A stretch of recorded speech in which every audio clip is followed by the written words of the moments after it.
The battles had ended, but the greater struggle had only begun. The desert no longer echoed with the clash of swords. Instead, it carried questions about justice, leadership, knowledge, and the future of a growing community that had survived persecution, exile, and war. People were no longer asking who could fight the bravest. They were asking who could guide the wisest. In a modest gathering, under the shade of palm trees, people sat in a circle. There were no thrones, no guards, no barriers of rank. Among them sat Ali ibn Abi Talib gone, not as a conqueror, not as a symbol of power, but as a teacher. His armor was gone. In its place was simplicity. His sword was sheathed. In its place were words.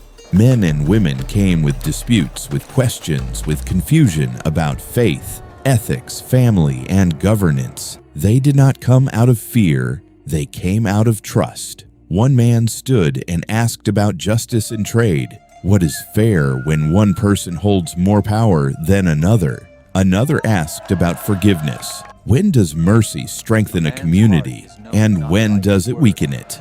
A young man asked about courage. Is it only proven on the battlefield? Ali listened before he spoke. Silence was never emptiness to him.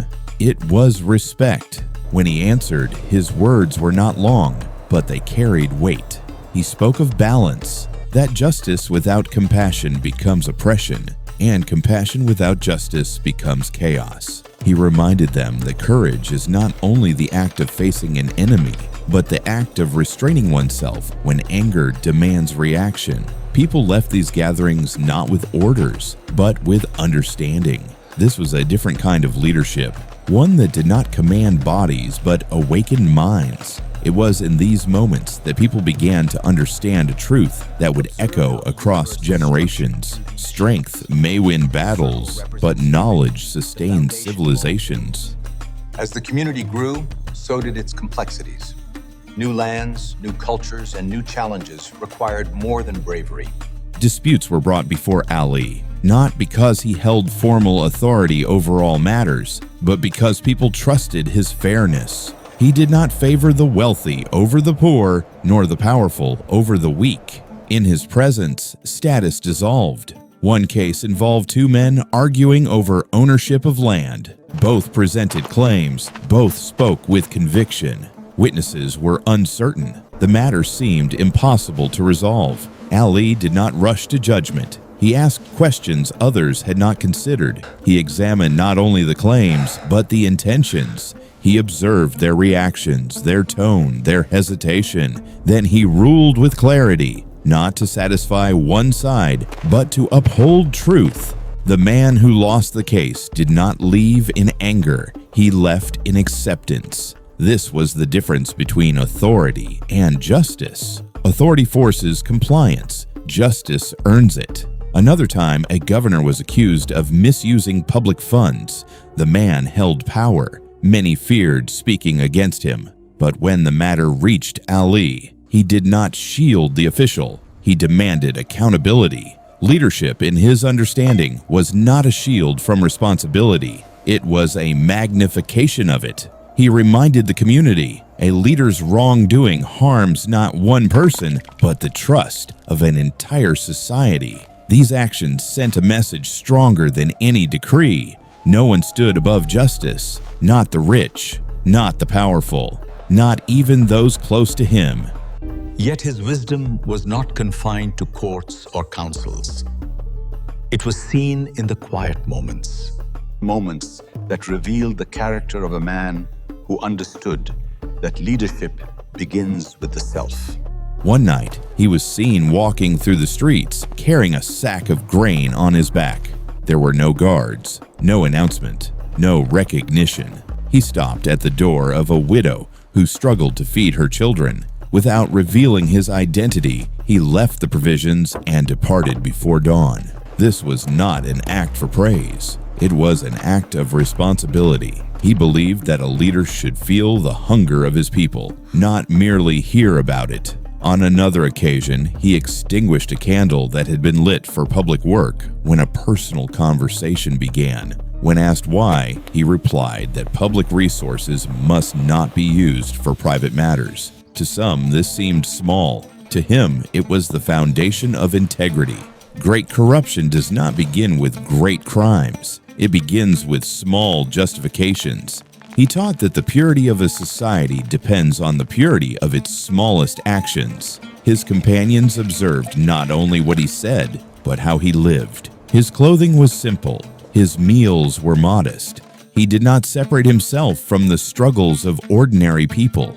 Power had not elevated him above humanity. It had anchored him deeper within it. This humility strengthened his authority more than any display of force ever could. For people follow commands out of obligation, but they follow character out of conviction. Years passed, and the stories of his judgments, his compassion, and his wisdom spread far beyond the deserts where they first took place. Travelers carried these accounts to distant lands. Scholars recorded his sayings. Leaders studied his methods. Even those who disagreed with him politically could not easily dismiss his integrity. He had proven that leadership was not domination, it was stewardship. He had shown that knowledge was not merely information, it was responsibility. He had demonstrated that justice was not a weapon, it was a balance. In gatherings, people began repeating a saying that captured what they had witnessed. I am the city of knowledge, and Ali is its gate. Whether heard as metaphor or truth, the meaning resonated deeply. Access to wisdom requires humility, sincerity, and the courage to seek understanding.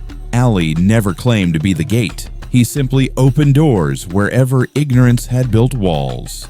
In his presence, people felt seen, heard, and valued. He did not speak to display intellect. He spoke to illuminate paths. And when he remained silent, his silence taught patience. When he forgave, he taught mercy. When he judged fairly, he taught justice.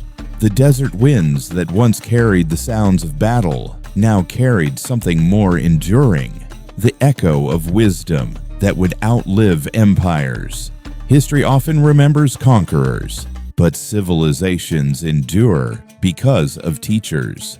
The swords of the past would rust, the fortresses would crumble, but the principles he lived, fairness, humility, accountability, compassion, would continue to guide hearts long after the dust of his era had settled. His legacy was not carved in stone, it was written in character.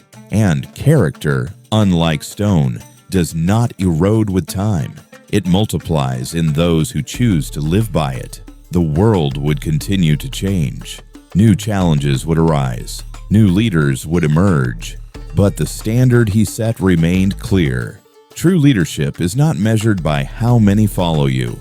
It is measured by how many learn to stand for justice because of you.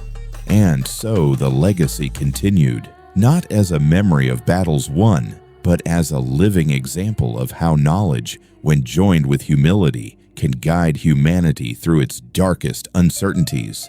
The gate was never closed. It remains open for all who seek wisdom over power, justice over advantage, and truth over pride.